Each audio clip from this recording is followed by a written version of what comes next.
Hey everyone, this is Prisha Kafaria. Welcome back to my channel. So आज हम करने वाले हैं इकोनॉमिक्स का chapter number 4 which is globalization and the Indian economy. So without any further delay, let's begin.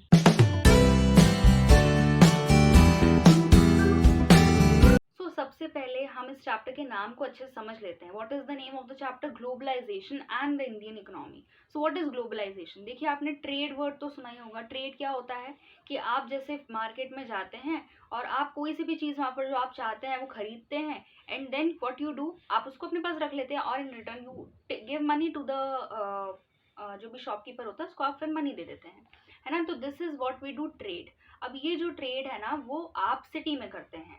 This trade also happens in and around globe. पूरे globe में होता है ये.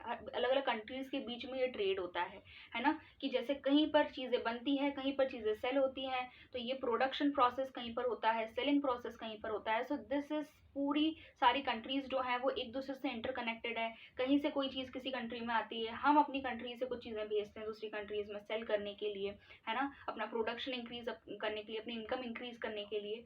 सो this is what we call globalisation. जब हम trade करते हैं between different different kinds of countries. अब ये कौन करता है? तो ये करती हैं एमएनसीज. एमएनसीज क्या होती हैं ये डिटेल में जानेंगे इस चैप्टर में. So let's start. देखिए, अभी के टाइम पर कंज्यूमर्स मतलब जो बायर्स होते हैं, जो चीज़ों को खरीदते हैं, उन्हें कंज्यूमर्स बोलते हैं, ठीक है. तो आजकल के टाइम पर तो कंज्यूमर्स के पास बहुत सारी चॉइसेस हैं गुड्स की. आप शर्ट खरीदने जाते हो किसी मॉल वॉल में, तो आपको कितने टाइप्स के शर्ट्स मिलते हैं, कितने टाइप के ब्रांड के शर्ट्स मिलते हैं. आप कार खरीदने जाते हो, अलग अलग मारुति और बहुत अलग अलग टाइप के कंपनीज होती हैं जो कि आजकल कार्स बेचती हैं. लेकिन जब हम पुरानी बात करें, अगर हम 2 डिकेड पहले की बात करें, तो उस टाइम पर तो हम रोड्स पे सिर्फ 2 ही कार देख पाते थे, जो कि थी एम्बेसडर एंड फियाट. तो अभी के टाइम पर ये पता चला है कि मार्केट्स कितना ज़्यादा ट्रांसफॉर्म हुए हैं इतने ईयर्स में.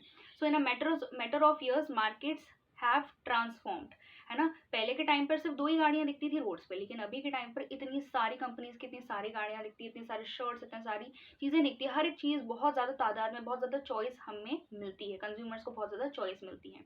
तो ये क्या ट्रांसफॉर्मेशन हुआ है, तो ये समझने के लिए सबसे पहले हम समझते हैं प्रोडक्शन अक्रॉस कंट्रीज. प्रोडक्शन मतलब किसी भी चीज़ को बनाना. अब अक्रॉस कंट्रीज बोला है मतलब डिफरेंट डिफरेंट कंट्रीज में ये होता होगा, है ना. तो ट्रेड पहले के टाइम पर क्या था? Trade was the main channel which was connecting अलग अलग कंट्रीज. अलग अलग कंट्रीज को कौन कौन चीज़ कनेक्ट करती थी? ट्रेड कनेक्ट करती थी. What is trade? मैंने आपको बता दिया, चीज़ों को सेल करना, उसे प्रोड्यूस करके फिर उसे सेल करना. दिस इज कॉल्ड ट्रेड, है ना. तो ये जो चैनल था वो पहले के टाइम पर कंट्रीज को कनेक्ट करता था, और ये सिंपल डिफरेंट कंट्रीज एक दूसरे के साथ करती थी. लेकिन अभी के टाइम पर क्या होता है? एमएनसीज बन गई है. एमएनसीज मतलब मल्टीनेशनल कंपनीज.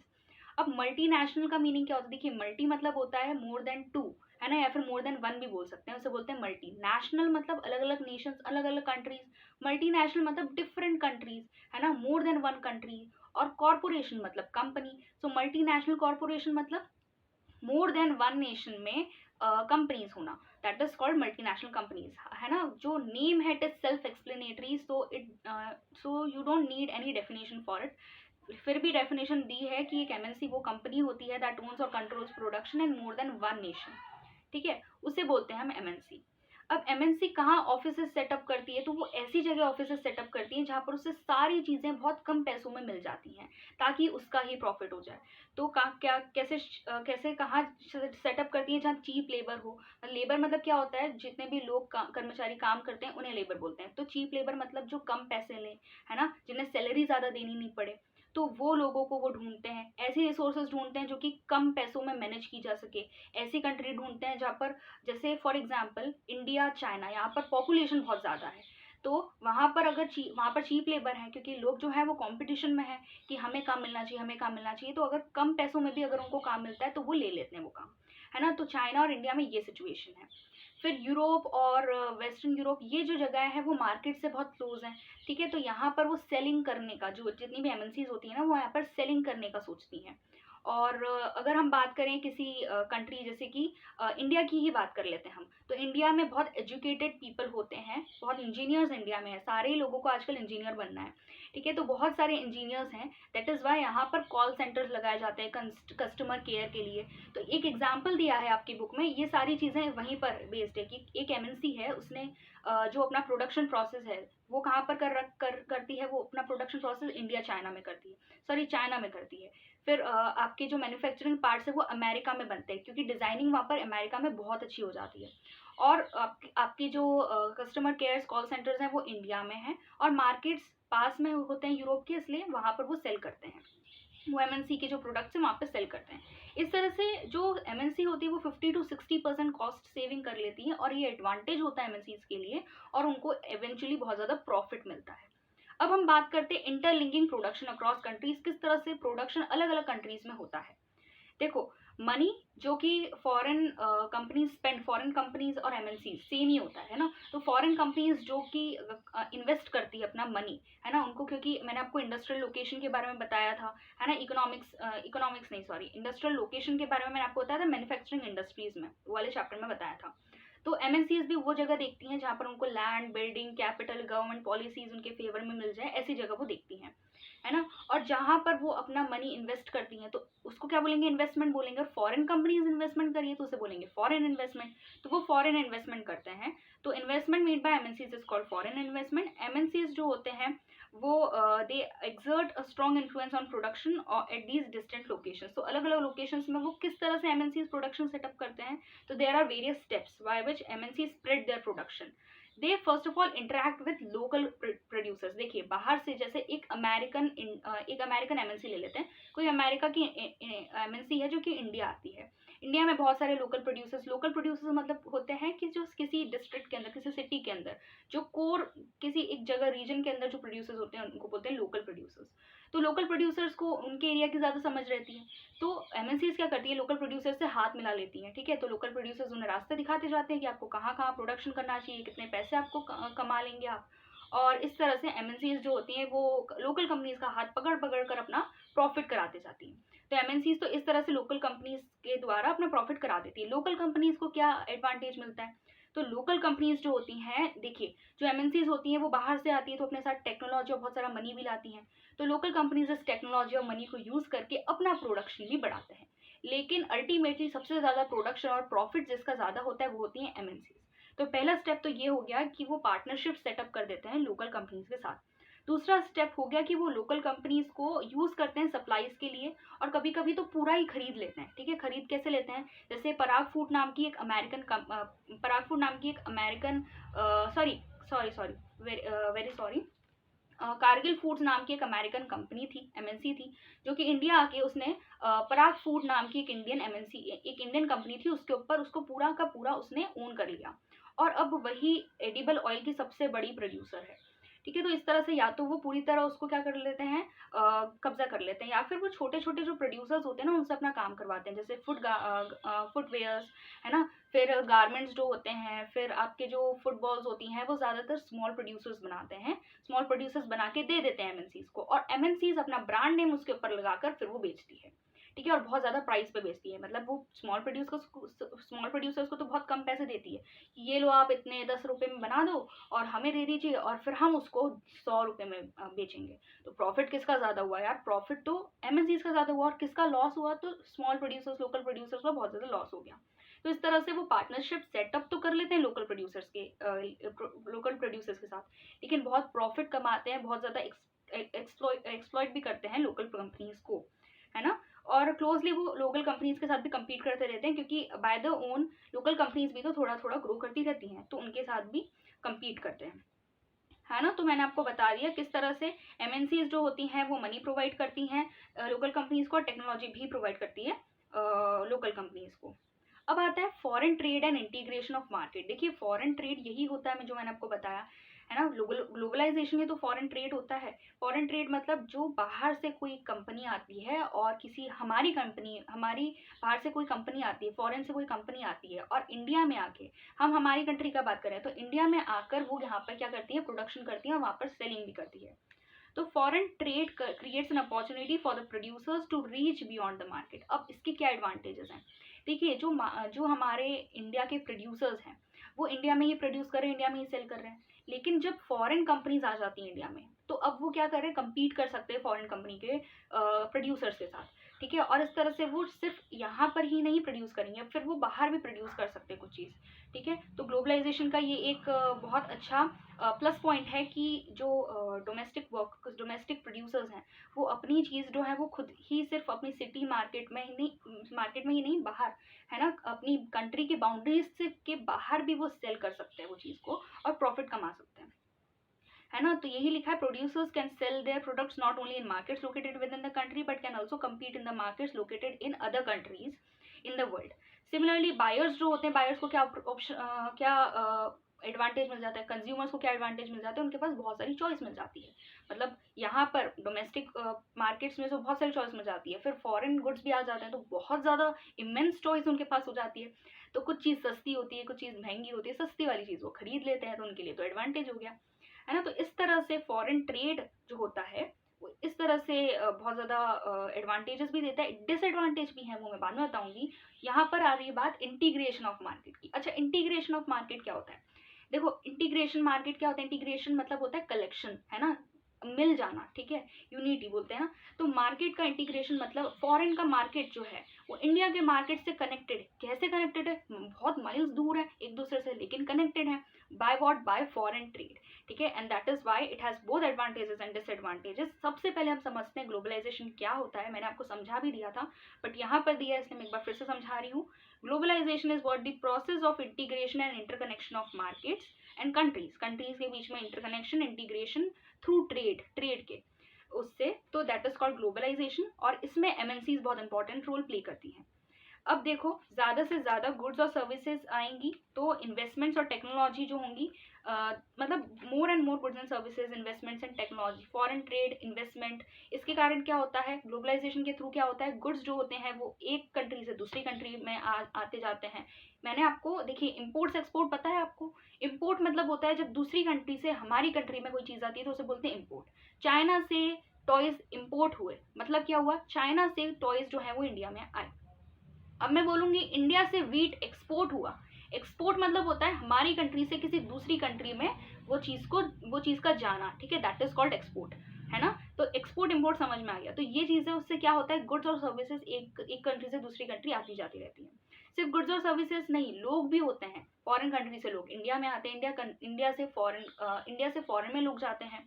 तो इस तरह से गुड्स और सर्विसेज का ट्रांसफर होता है, मूवमेंट होता है, इन्वेस्टमेंट्स का, टेक्नोलॉजी भी बढ़ती है, एक जगह से दूसरी जगह टेक्नोलॉजी आती है ना। और there is one more way in which the countries can be connected. This is through the movement of people between countries. लोग भी एक जगह से दूसरी जगह जाते हैं, कल्चर एक दूसरे से दूसरी जगह ले जाते हैं, डिजीजेस एक जगह से दूसरी जगह ले जाते हैं, जैसे कोरोना।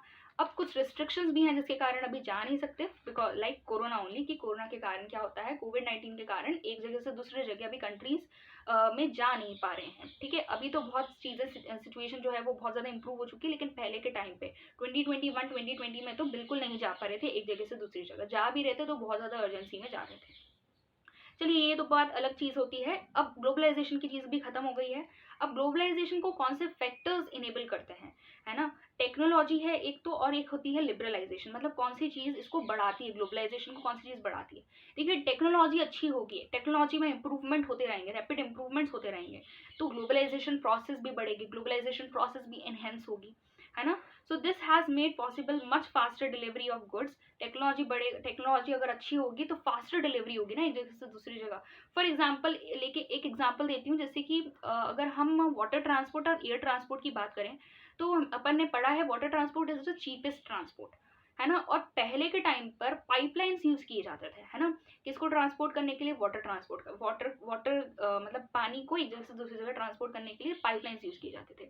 लेकिन अब पाइपलाइंस क्यों यूज किए जाते हैं, क्रूड ऑयल और पेट्रोलियम प्रोडक्ट्स को ट्रांसफर करने के लिए। तो टेक्नोलॉजी में इंप्रूवमेंट हुआ ना, और फास्टर भी हुआ डिलीवरी प्रोसेस। अपन को पता ही है कि पाइपलाइंस के क्या क्या एडवांटेजेस हैं, ठीक है, कि उसको लगाना, सेटअप करना थोड़ा सा कॉस्टली होता है, लेकिन बाद में उसका maintenance is very very cheap, ठीक है। So that is the rapid improvement in technology which has made faster delivery of goods and it has provided many advantages to people.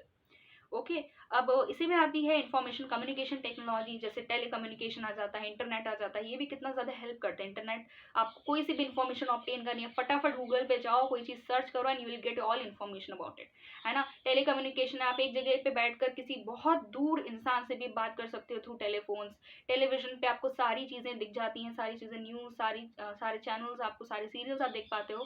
So this is included in technology. इसका और improvement होता जाएगा over time and in future बहुत सारी improvements होंगे, बहुत ज़्यादा technology में बहुत इंप्रूवमेंट्स होंगे। चलिए, ये बात होती है तो टेक्नोलॉजी। दूसरी चीज़ होती है जो कि ग्लोबलाइजेशन को और बढ़ाती है, वो होती है लिबरलाइजेशन। लिबरलाइजेशन क्या होता है? लिबरल मतलब आपको होता है फ्री, ये तो हम पढ़ भी चुके हैं सिविक्स में, हिस्ट्री में पढ़े थे हम, 9th क्लास में पढ़े थे। लिबरल मतलब होता है फ्री। तो लिबरलाइजेशन फॉरेन ट्रेड का हुआ है और फॉरेन इन्वेस्टमेंट पॉलिसी का हुआ है। What is liberalisation? पहले पढ़ना पड़ेगा हमें ट्रेड बैरियर क्या होता है। तो ट्रेड बैरियर देखिए, कभी भी हम क्या करते हैं, जैसे प्रॉब्लम यहाँ आती है कि इंडिया में जो इंडियन प्रोड्यूसर्स जो कोई सी भी चीज़ बना रहे हैं, वो बेच रहे हैं आराम से इजीली 50 रुपीज़ में बेच रहे हैं। फॉर एग्जाम्पल कोई सा भी एक टॉय 50 रुपीज़ में बेच रहे हैं। अब चाइना के टॉयज आते हैं इंडिया में, और अब वो वहाँ के जो टॉयज आ रहे हैं ना इंडिया में, वो 10-10 रुपीज़ में बेच रहे हैं। तो ऑब्वियसली इंडिया के जो लोग हैं वो 10 रुपीज़ वाली चीज़ ही खरीदेंगे ना, सस्ती चीज़ ही खरीदेंगे, महंगी चीज़ क्यों खरीदेंगे? तो इस तरह से चाइनीज टॉयज का तो प्रॉफिट हो रहा है, चाइना का प्रॉफिट हो रहा है, इंडिया में आके चाइना का प्रॉफिट हो रहा है, और इंडियन प्रोड्यूसर्स का बहुत ज़्यादा लॉस हो रहा है, क्योंकि वहाँ की चीज़ें खरीद नहीं पा रहे हैं लोग, खरीद नहीं रहे हैं लोग, क्योंकि लोगों को लगता है कि वो ज़्यादा महंगी चीज़ें हैं, है ना। तो इस कारण से बहुत ज़्यादा आयरनी ऑफ द सिचुएशन आ जाती है, और इस कारण से गवर्नमेंट क्या करती है, कुछ ट्रेड बैरियर्स लगा देती है कि अगर कोई फॉरेन कंट्री से हमारे कंट्री में कोई सी भी चीज़ आएगी तो उसके ऊपर हम पैसे लगा देंगे। लाइक हम लगा देंगे उसके ऊपर 40 रुपीज़ लगा देंगे, तो वो 10 रुपीज़ की थी जो आ रही थी यहाँ पर, हमने उस पर 40 रुपीज़ लगा दिए, तो टोटल वो 50 रुपीज़ की हो गई। अब 50 रुपीज़ की ये आ रही है, चाइनीज गुड्स भी 50 रुपीज़ के आ रहे हैं और इंडियन गुड्स भी 50 रुपीज़ के थे। अब तो एक फेयर चीज़ हो गई है ना, लोगों के पास एक चॉइस भी हो गई और फेयर अमाउंट भी हो गया दोनों चीज़ों में। तो इस तरह से ट्रेड बैरियर्स लगाते हैं गवर्नमेंट, और ट्रेड बैरियर्स पहले के टाइम पे लगाते थे 1950-1960 के टाइम पे, जब कंट्रीज में इंडस्ट्रीज ग्रो हो रही थी। अभी के टाइम पे क्या है, सारी चीज़ ग्रो हो चुकी है, सब कुछ हो चुका है। तो 1991 के बाद फिर गवर्नमेंट ऑफ इंडिया ने बोल दिया कि अब हम ऐसे ज़्यादा सिक्योर नहीं करके रखेंगे हमारे प्रोड्यूसर्स को, अब प्रोड्यूसर्स भी कम्पीट करेंगे फ्रॉम द फॉरेन मार्केट्स। ठीक है, तो इसे बोलते हैं हम लिबरलाइजेशन, जिसमें सारे ट्रेड बैरियर्स को हटा दिया गया, और इस लिबरलाइजेशन को बहुत सारे इंटरनेशनल ऑर्गेनाइजेशंस जो हैं बहुत ज़्यादा सपोर्ट करते हैं। इंटरनेशनल ऑर्गेनाइजेशन की बात आई है तो अब पढ़ लेते हैं हम WTO के बारे में, which is world trade organisation. So world trade organisation क्या है? It is also an organisation जो कि क्या बोलता है कि ट्रेड बैरियर्स मत लगाओ, आने दो, बहुत फ्री रखो ट्रेड, दूसरी कंट्रीज से इधर हमारी कंट्री में आने के लिए बहुत फ्री रखो ट्रेड, ज़्यादा ट्रेड बैरियर्स न लगाओ।